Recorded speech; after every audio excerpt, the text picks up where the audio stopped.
Nakaraan na tuloy na nga ang laban ng ating bida at si Lin Wei at tuwang-tuwa naman si Lin Wei na paglaruan ng ating bida. Mukhang hindi naman talaga nahihirapan ang ating bida kahit pinapaulanan na ito ng mga atake at kayang-kaya ng ating bida na maiwasan ito. Hindi lang pala ito iniiwasan ng ting bida kundi nag-aalisa ito at nade-deflect sa iba ang atake nito kaya sa iba tumatama. Kaso nga mukhang nakahalata si Lin Wei na panay iwas ang ating bida kaya napipikon ito na tigilan na daw nito ang paglalaro.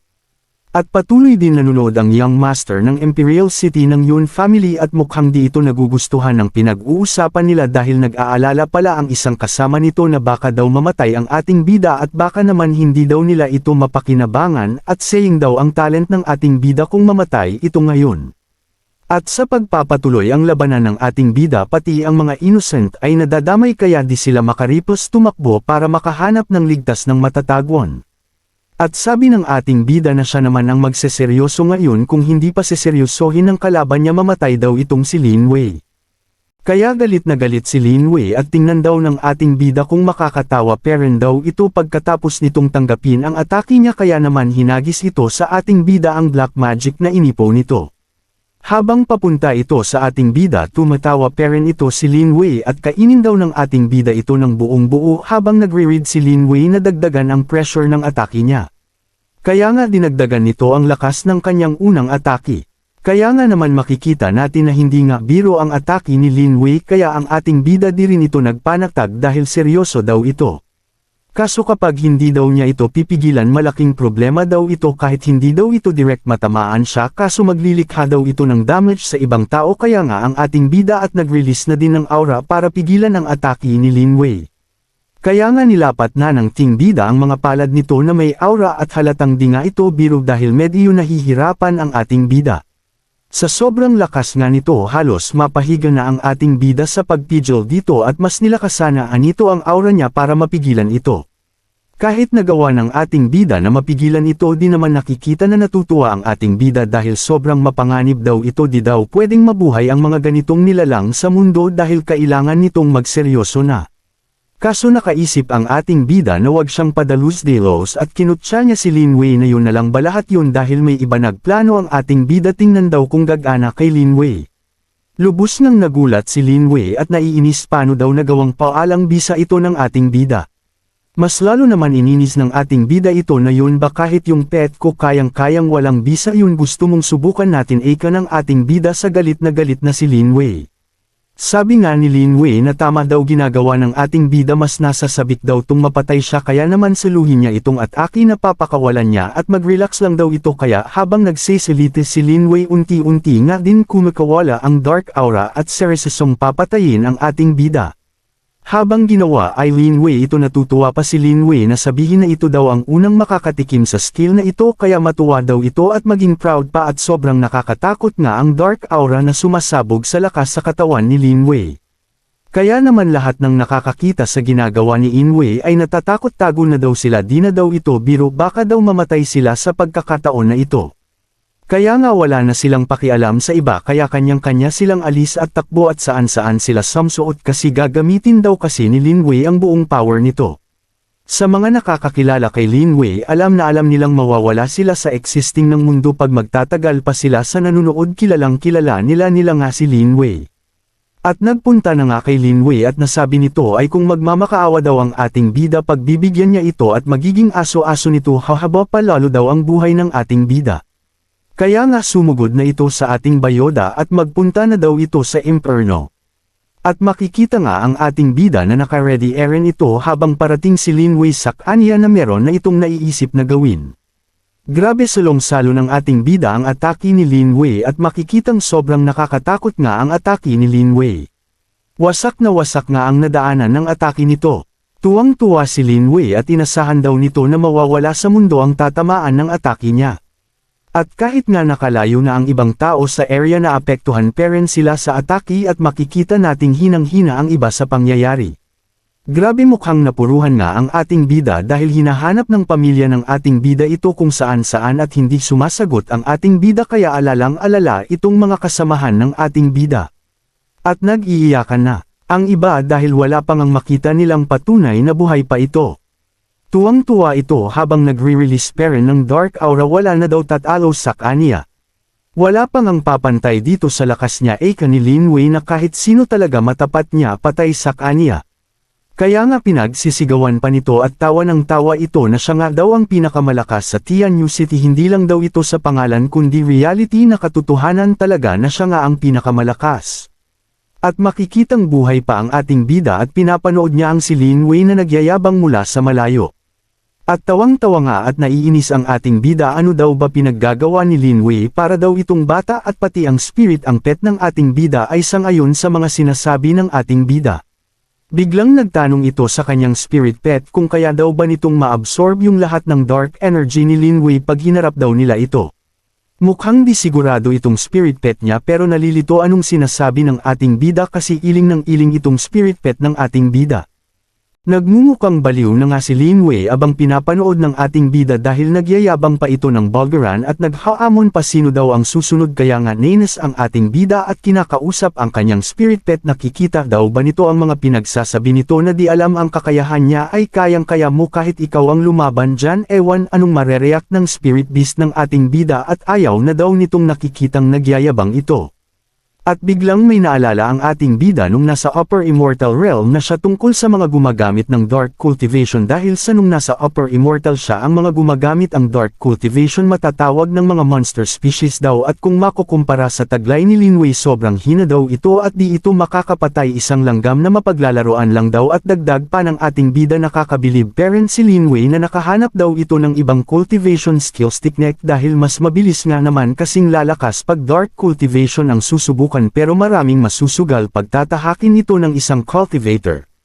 Kaya nga pinaliwanag ng ating bida at nagpakita ng pagkakaiba-iba ng mga rank ng mga monster species o yung mga dark cultivator at yung mga gumagamit ng mga dark cultivator na nagessing sa mga katawan nila or mga nagsalin sa kanila ng ganong teknik ay matatawag daw mga level 1 pa lang, at ang mga nasa level 1 ay hindi nila ito agad-agad mapapasa sa iba ang mga katuruan unless ikaw ay nasa level 2 na. Pero ang mga asa level 3 pataas lalo na ang lagpas sa level 5, ito na yung may kakayahan ng mag-transform sa mga katawan nila na hindi na makikilala na tao pa ang itsura nila, at mas mabilis lalo ang mga paglakas ng mga ito pag kumain sila ng mga cultivator na tila isa na silang halimaw talaga. After na mapaliwanag ng ating bida mga yun, bumalik sa kasalukuyan at sinasabi nito sa malayo habang nagyayabang parent si Lin Wei na akala ba nito nasa higher tier na ito dahil naturuan ito ng kung sino mang master niya. Isa parent daw itong kambing sa mga lobo at pinagpalit niya ang cultivation niya sa ganiyang pamamaraan. At natatawang reaction ng ting bida na binanggit yung si Lin Wei at He Gu ay sobrang nagtataka siyang napakahina kahit ginagamit na nito ang evil o dark cultivation. Dagdag pa ng ating bida kahit nasa level 4 or 5 no match parent daw sila sa ating bida. Tinapik na nga siya ang kanyang spirit beast at sabi ng ating bida wag daw mag-alala, ito di na daw nito pag-uusapan pa ang pagiging dark cultivation nito at mauwi sa din ito mapigilan sarili niya at magpadala di na daw ito magiging padalos-dalos.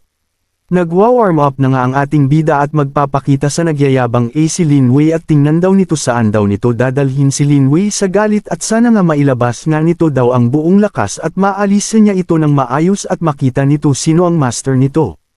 At nang pasugod ulit ng ating bida kinalabot ito muli ng kanyang spirit beast na pinapaalala na wag daw itong mawala sa sarili at mag-iingat. Natuwa naman hinimas ito ng ating bida at bibigyan niya ito ng reward na mas lalakas daw ito sa cultivation niya. Nagpapasalamat ang ting bida sa pag-aalala nito at paalala sa kanya. Habang nagyayabang si Lin Wei at sinasabi di o itong mapapagod na hamanin ang mga taong ayaw sa kanya, biglang sumagot ang ating bida at bumababa na ito at sinabi ng ating bida di pa daw ba itong matatapos, kakangawa, nakakairita na nga ang panunood niya dito na buong araw na niya ginagawa, di parent ba ito tapos? At nang narinig ni Lin Wei yung boses sa likuran niya lubos itong nagulat at buhay parent pala daw ang ating bida, di ba daw patay nato? May pang-asar pa nga ang ating bida, nakala daw niya malakas daw yung kapangyarihan ni Lin Wei at hanggang doon na lang. Palayon kala daw ng ating bida manganganib siya, kaso kahit kilitiin siya wala talaga na ukhang ginagalit nga na naman ng ating bida si Lin Wei. At mukhang kumakagat itong si Lin Wei sa pang-iinsulto ng ating bida at nagagalit ito at sinasabi ng sobrang hina ko pala kaya pala buhay ka pa kung yan gusto mong mangyari na mamatay ka na sige lang walang sisihan kanito sa ating bida na nanlilisik na din ang mga mata.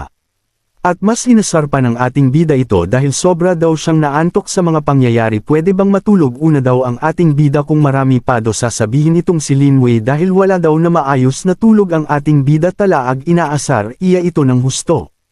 Hindi na nga ito nagsalita pa si Lin Wei bagkus nag-release ito ng aura at halatang galit na.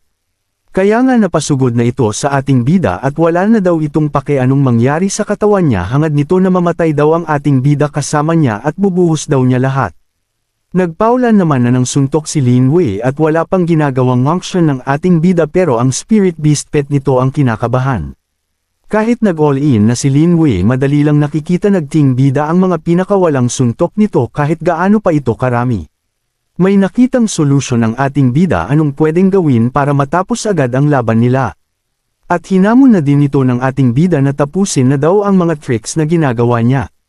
At may ginamit na teknik sa ating bida na din ito namalayan dahil na-paralyzed ang katawan nito at di siya daw makagalaw. Palapit na nga ang atake ni Lin Wei rito at nasasabi nito nararamdaman na daw ba ng ating bida ang lason kaya kahit na anong gawin daw ng ating bida wala na daw itong kawala pa. Tanggapin daw nito ang suntok na darating at tatapos sa kanya.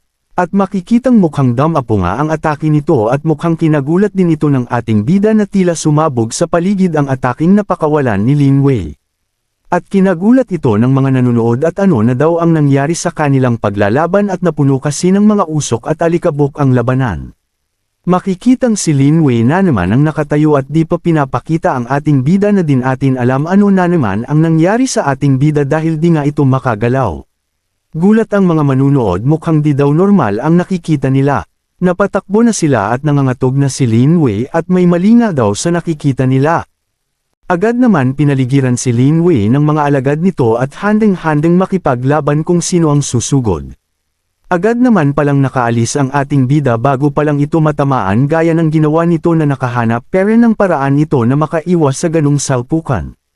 Nakatulong pala ng malaki ang spirit beast nito dahil ito pala ang may dahilan kaya mabilis nawalan sa pagiging paralyzed ng ating bida kaya naman makikita ang reaction ng spirit beast nito. Ang cute naman ng tagpo nila na nagpapasalamat din ang spirit beast ng ating bida dahil pag di daw sila nakilala di rin daw magiging malakas ito ng ganun kabilis. Dinaman inasahan ng ating bida ang mga sumunod na pangyayari dahil naglabas ang spirit beast pet ng ating bida ng isang makapangyarihang item na pwedeng madagdag sa kanilang cultivation kaya nga lubos kinagulat ito ng ating bida. Mukhang sinasabi ng ating bida na hindi daw inakala ng ating bida na makuha nito kay Lin Wei at malaking tulong ito sa pagdagdag nila sa cultivation kaso tumatanggi ang ting bida na solohin niya lang ito dapat sa kanila ang makinabang siyang dalawa lalo ito daw ang malaking sakripisyo sa pagkuha nito. Kaya nga hinati ito ng ating spirit beast ng ating bida sa dalawa. Nahati nga ito ng maayos at nagpapasalamat ang ating bida sa ginagawa nito sa susunod daw mas marami daw silang magiging pagsasamahan pa at lalakas sila magkasama at tuwang-tuwa naman itong spirit beast ng ating bida. Kinuha nga ito ng ating bida at tuwang-tuwa ang ating bida na ma-absorb na ito at dumagdag sa kanilang lakas. Sabay nga silang nilunok itong magical core ng kanyang spirit beast. Ang cute nga ng itsura ng kanyang spirit beast na nagkukultivate at mataimtim itong nagpapalakas. At makikita nating tapos ng maabsorb ng ating bida ang magical core na nakuha nila kay Lin Wei at makikitang umaapaw ulit itong aura ng ating bida.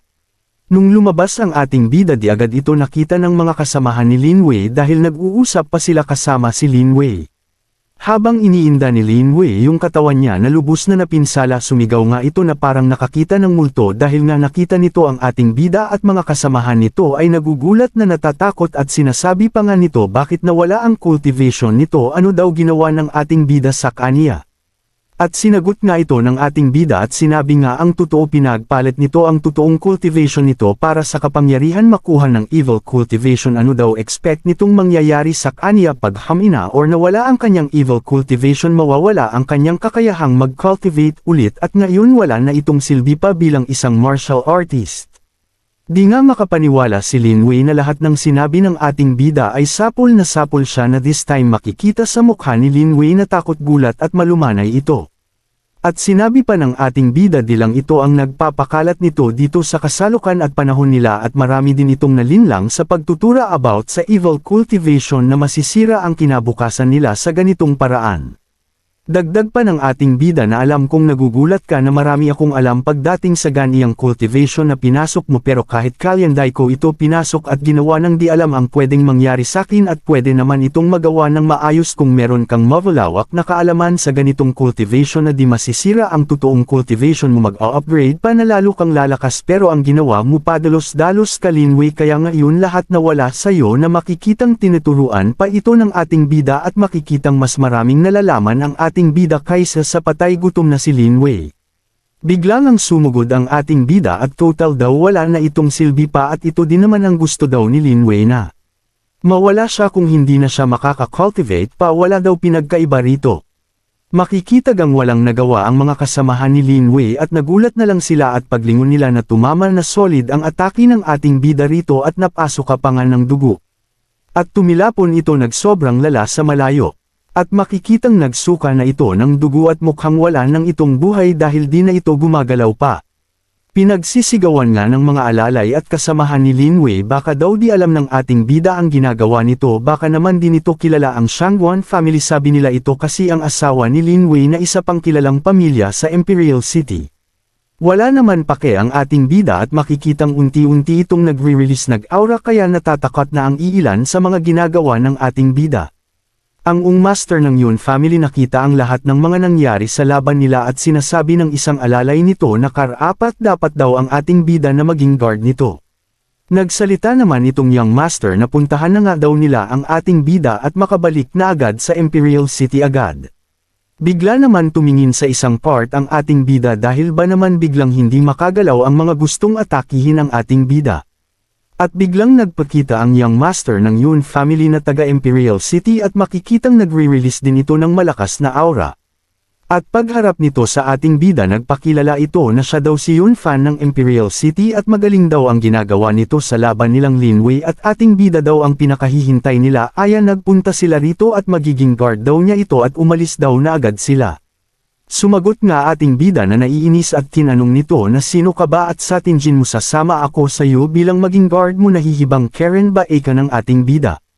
At nagulat ito at din ito inasahan ang sagot ng ating bida di daw alam ng ating bida ang sinasabi daw nito. Sobrang bango nga nag-supremacy ng Feralde. Sa gusto nga ng ganitong scents na oil base na tatagal ng almost 5 hanggang 8 hours ang effects at talagang mapapalingon kaninong amoy na yun available na nga sa ating TikTok shop nilagay ko na nga sa may ibaba ang link pag gusto nyo rin umorder. Abangan tuluyan lang di na nakapag-pidgel ang alalay nito at sumugod ng buong lakas sa ating bida dahil nainis ito sa sinabi ng ating bida. Bigla naman nabanggit ni Yun fan ang pinsan ng ating bida na may sarcastikong boses na mukhang binabantaan niya ito at kinukot siya na para siyang ganun daw na walang silbi. Lubos ngang kinagalit ito ng ating bida dahil wag na wag daw nito insultuhan at wala itong nalalaman ano ang tunay na pangyayari kaya di nga napigilan ng ating bida na mag-release ito ng aura. Tuluyan nang nagkampi-kampi silang lahat dahil sa ayaw nga ng ating bida pumayag sa gusto ni Yun fan. Kaya nga abangan pa nga natin ano na naman itong binabalak ni Yun fan at may naiisip itong gagawin laban sa ating bida kung nagustuhan natin at malaman pa ang mga susunod sa kwento maaari tayong mag-like mag-comments at palanming na rin ng subscribe dapat naka-bell all para always updated tayo sa parating na mga uploads kaya naman muli maraming salamat sa suportang tunay.